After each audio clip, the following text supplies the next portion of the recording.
Welcome back to the Urban Elements Studio. Today we're going to talk about something that I don't think I've ever talked about. It's not really a secret, but I don't think very many people know about it. And that is doing a special order or a special sizing on a paper panto. Now, digital customers, people who have computerized systems, don't have to worry about this because their digital system is completely capable of doing all of this sizing on their own. They can manipulate the pattern by flipping it on the X and Y, up and down, and they're able to size the components and do all kinds of things. But when you have a paper panto, you don't have that capability at home. And at the office, we are able to do that. Now, I will mention that there is a fee for that because we are basically doing an alteration specifically for you. And I'm not going to mention what it is. First of all, I don't actually know what the fee is right off the top of my head because I don't work in the office. But also because this video will be up longer than what the price would be the same, I'm not even going to try and figure out what that is. But it's not a lot. But there are multiple ways that you could have a design altered, and we're going to go over several of those today. But before we even get to that point, there are two things that are really important for you to know. The first one is, what is the default size on the paper panto to begin with? Now, on the paper panto, it clearly will say what that size is, but if you don't have the possession of the panto, you're not going to be able to see that. This particular one is a 10-inch wide design, and it's a single row. That means you would only be able to sew one design. It's 10 inches high, and every time you do that one row, you have to advance the quilt. Some of our designs have double rows, so you sew one row, and then you'll sew another row, and then you advance the quilt. So on the website, also, there is a space where we always have the default size of the paper panto. You need to know that in order to know how you need to have it sized up or down. The second thing that you actually really have to know is what your machine is capable of sewing. If you don't know what your machine can handle, then you don't know how to size up or size down a panto. So I will show you on the computer where to find the default size, but I'm going to show you really quick how to find out what your design space is, or your sewing space, or your sewing capability on your sewing machine. I think a lot of people get caught up in the name of a machine or the number that they give you. What I use here in the studio is a Bernina Q24, and the 24 simply stands for the distance between the back of the machine and the needle bar. That space is 24 inches, but I cannot sew 24 inches. It's the same on a domestic machine. That back wall and the needle, they will always tell you how big that space is. But on the domestic machine, you really don't have any other obstruction between those two things. On a long arm machine, you have the take-up lever and the dead bar in between those two things. And as the quilt advances, that dead bar or the take-up lever is going to increase in size because the quilt that you're finishing is getting bigger and bigger. And also, if you're using thick fabric like flannel or minky, that's going to get thicker. Or if you're using a double batting, it could get thicker. Or if you're doing a really large king-size quilt, obviously that's going to get bigger also. So you have to take all those things into account. So we're going to switch the camera over to my long arm machine, and I'm going to show you really quickly just how to measure what your usable space is. And if you do this with your machine, you'll be able to tell what yours is too. It doesn't matter what model or type of machine you have. And I'm not even going to turn my machine on. It's not necessary. If you don't have a fabric on your machine, you actually could just put craft paper, tape craft paper from one roll to the other, and just put paper on there, because all we're going to be doing is making dots. Okay, what I'm going to do, I'm just going to push the machine back as far as it will go, and I'm going to make a dot right through the foot on my fabric. That's as far back as my machine will go, and that's with the very beginning of this roll up. I've just started this, and this was just a sample I used for doing a pantograph grid video. So now I'm going to move it forward, and this is as far forward as I could go, and I'll make another mark there. But also notice that that back wall is hitting the back side of the take-up roll, and the fatter that gets, the further back that's going to push this, which is also going to decrease my size. But now we're going to measure the space between these two dots.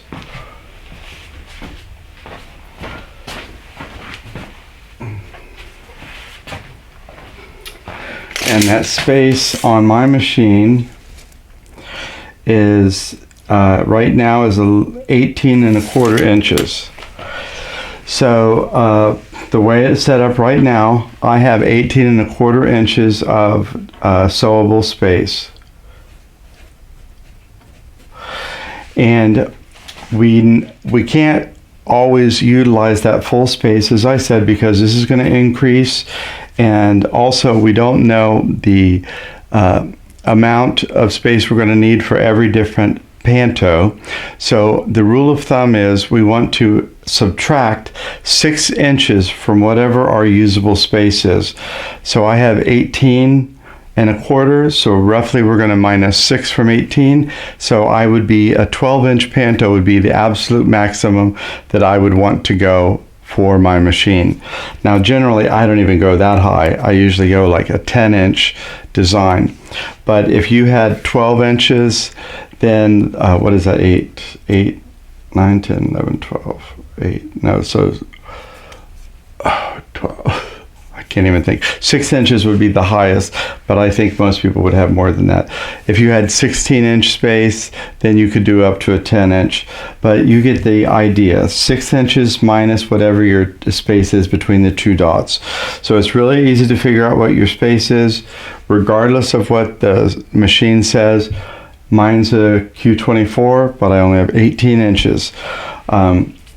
So next I'm going to take you inside and show you where to find the default size on the design on each design page, and then we can talk about some of the different types of special order alterations you can make on the pantos. While we were outside, we were talking about the method of determining how large you could quilt on your quilting machine. In my case, the area was 18 inches, 18¼ and we recommend you deduct 6 inches of that just as a matter of fact. That's for rolling up on the take-up bar and any gap or anything like that as the quilt progresses. So that's just a rule of thumb, minusing 6 inches. So if I minus 6 from 18, that leaves me approximately 12 inches. So 12 inches would be the maximum that I could do or should do on my machine. And how do we find out how big those designs are? So here we are at the Urban Elements website. I'm going to type in the name of a design, and I'm going to look at Angel Wing Begonia. And Angel Wing Begonia is a slightly unusual one. You can see that we have both an offset and one that is not offset. So this one, the design is completely right over each other, and this one, each row is offset from the previous row. So we're going to look at both of these because it's important. We're going to look at the offset one first. Generally, people look at this section here for all of their information, but if you go down in the details, this is where you get your default height on these pantos. Right here it says 5¼ inches. So that's how high one row is. And if we go back and we go to the angel wing begonia that's not offset, and we look at this one, and we go down to this detail, we can see that this one's 6 1/4. So this one is a little bit larger. But looking at the name of a design is really useful when you're doing any kind of searching for a design, because it may pull up several things that are similar in what you were looking for, and you may be able to find something without ordering something special. I'm going to pull up several different Panto designs, and I'm going to see if I can show you exactly what we're talking about here. First one's going to be Hollyhock.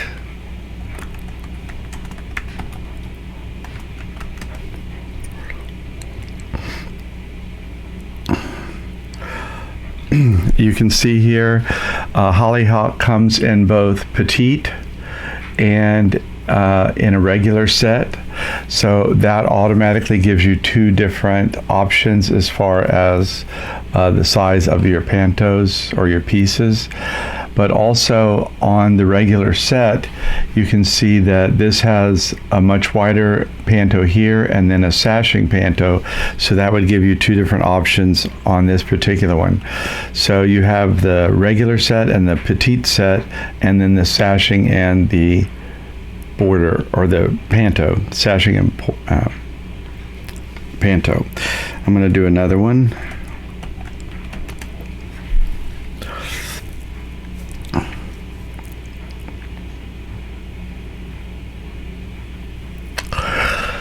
This is brocade, and you can see here that there's a brocade border, there's a brocade petite, there's a regular size brocade, and you can see it illustrated here as well, that you can get different size all in the same theme. So petite, regular size, and the border. And so this may also give you options that you could use without having to order a special order. Another example,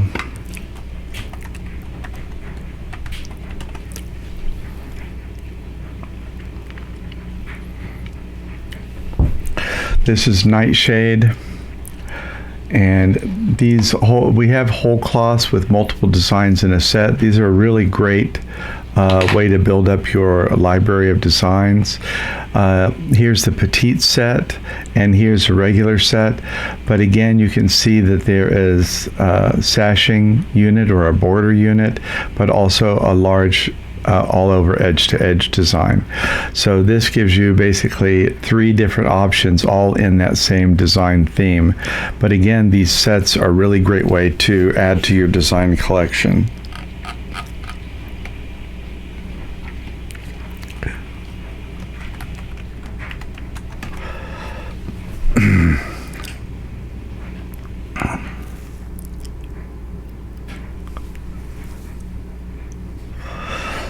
Now we're going to look at tapestry.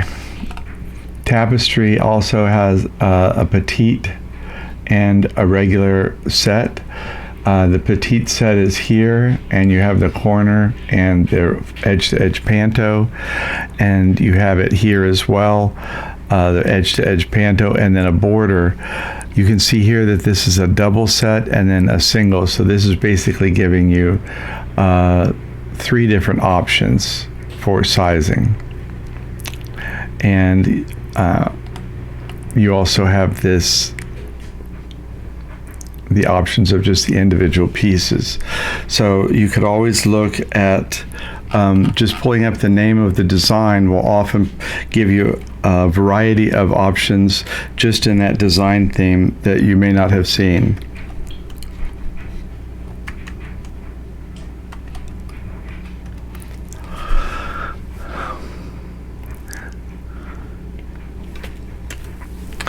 My spelling's bad.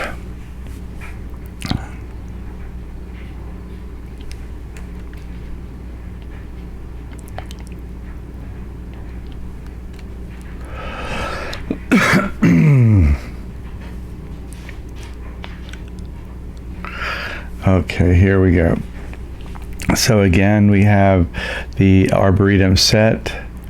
This is the design collection, and you can see here we have a really nice border, and we have the edge-to-edge panto. So this gives you two different options for sizing. And so these are just options. Once you find a design, you can look at those and determine if that is going to help you before you even place a special order.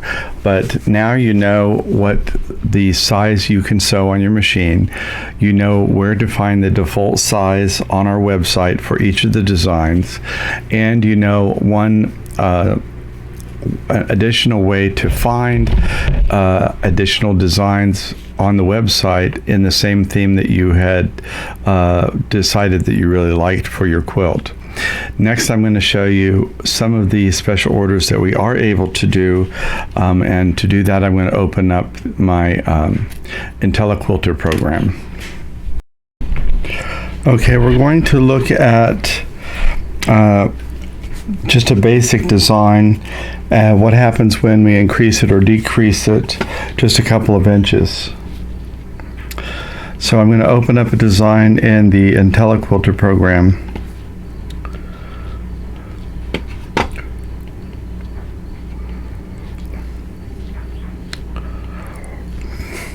The name of the design I'm going to choose is called Open Fancy.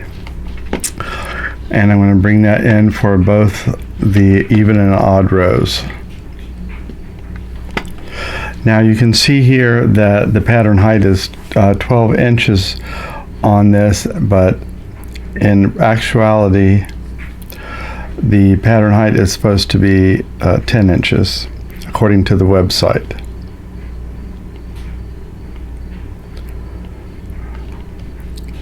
And I'm going the wrong way.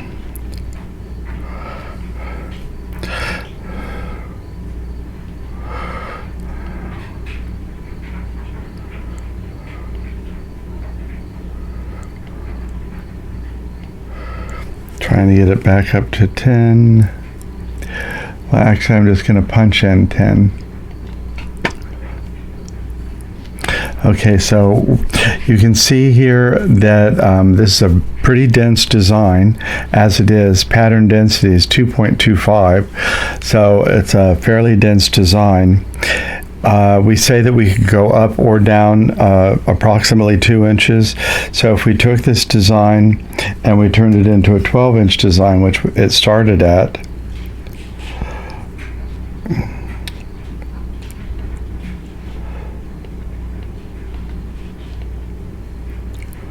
you can see that the pattern density dropped quite a bit. It's down to 1.88, and it looks a lot airier. Every once in a while they'll go even a little bit larger, maybe 3 inches larger, not often, but now it's down to 1.73. But let's go the opposite direction and make it smaller, because that's what most people need. They need to go smaller, not larger. So let's go down to 8 inches on this one. And you can see that it's up to 2.82, and you can just look at it and see how dense that is. And this is a 100 by 100 quilt, and that is the density of it. So this is the issue that we have when we are trying to increase or decrease designs. Some of them aren't going to have this big of an issue. They're going to be airier designed to begin with, but sometimes when the design is pretty dense to begin with, when we shrink it down more than a couple inches, it really becomes unattainable with the paper panto. When talking about getting a special order for a panto, there are several things that can be done, but it also depends on the type of panto it is. In the case of a small panto that's somewhere like 6.5 inches, 7 inches high, those are generally going to be printed with a double row. And if the double row is like the Panto is here, where each row is identical one above the other, then if you wanted to, we could print that as a single row, and somebody with a much smaller throat size on their machine would be able to accommodate this. It would just be a single row of that one design. But if the Panto is a double row and it's an offset design, we would not be able to do that because there would be spaces in between the two rows of the Panto. So some designs are not able to be changed from two rows to one row. But what we can do is, if we know the maximum space that you can use, we can take a double row and shrink down both together, including the gap in between the two, to accommodate the maximum space that you could do for the two rows. In the case of this particular design, you can see that this is row 1 and this is row 2, and these two rows would be printed on one paper Panto as one row and two that you'd sew together. So in the case of a mirrored design like this, we would not be able to necessarily do this particular one as a single row, because there would be space in between the design if we did that. So depending on the design, sometimes we're not able to, but sometimes we can. So it's kind of a case-by-case basis depending on which one you're looking at. But we can do down or up on individual designs, plus or minus 2 inches. We could take a double row design and turn it into a single row design. We could take a double row design and shrink both rows down together to fit into your maximum space if it's not an incredibly big shrink amount.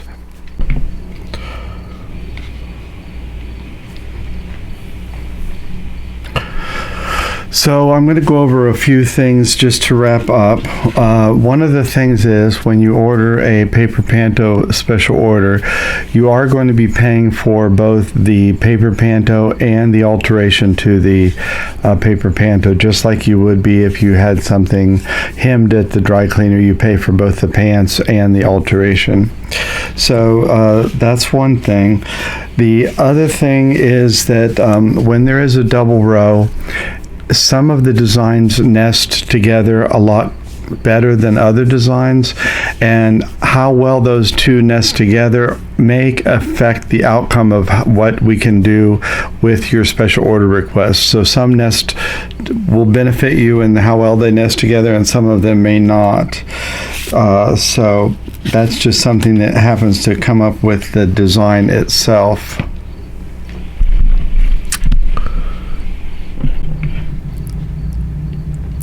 Keep in mind that if you are looking for a design before you get to contact us, you can always type in the name of the design and see what other designs come up, because sometimes there's a whole collection in that design theme, and sometimes that can be very beneficial.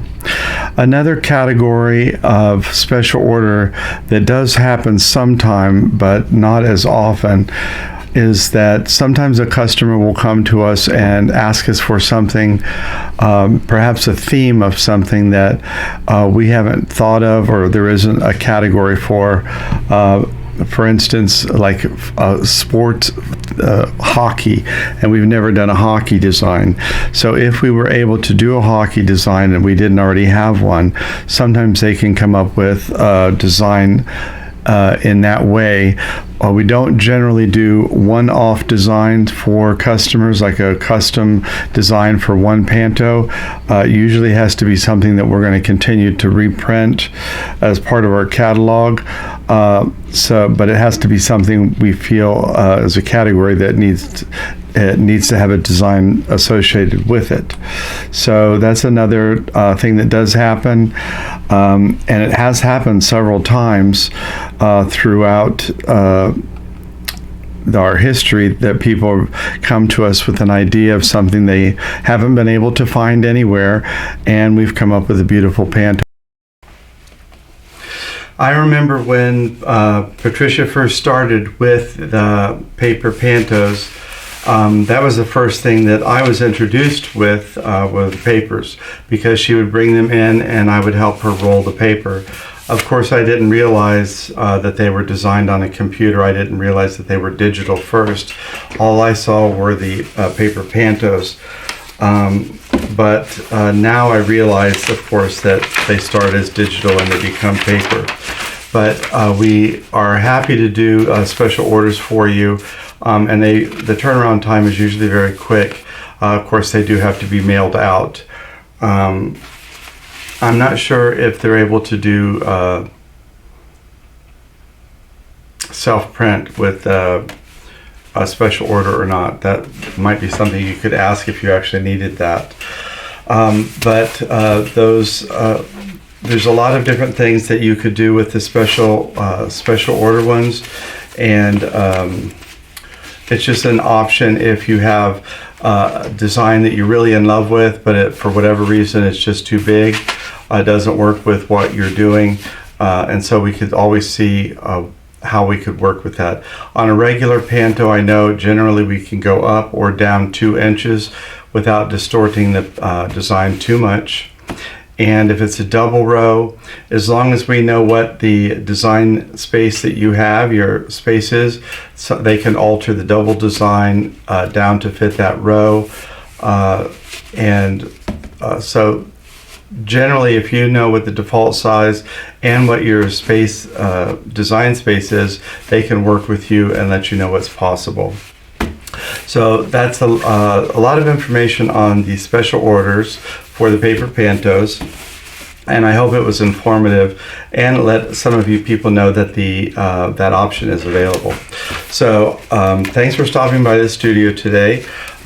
We look forward to seeing you again next time, and until then, take care of yourself and take care of each other.